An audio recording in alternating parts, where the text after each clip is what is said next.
मिलते हैं दोस्तों, आज हम इंग्लिश शायरी वीडियो।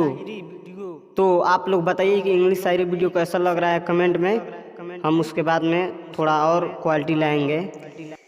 दिल से निकली दुआ है हमारी, दिल से निकली दुआ है हमारी, जिंदगी में मिले आपको खुशियाँ सारी, जिंदगी में मिले आपको खुशियाँ सारी। घाम ना दे खुदा आपको कभी, घाम ना दे खुदा आपको कभी, चाहे तो एक खुशियाँ कम कर दे हमारी, चाहे तो एक खुशियाँ कम कर दे हमारी।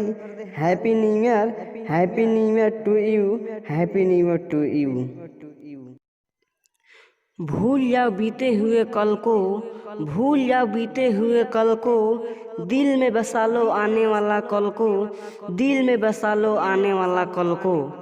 मुस्कुराओ चाहे जो भी हो पल, मुस्कुराओ चाहे जो भी हो पल, खुशियाँ लेकर आएगा आने वाला कल, खुशियाँ लेकर आएगा आने वाला कल।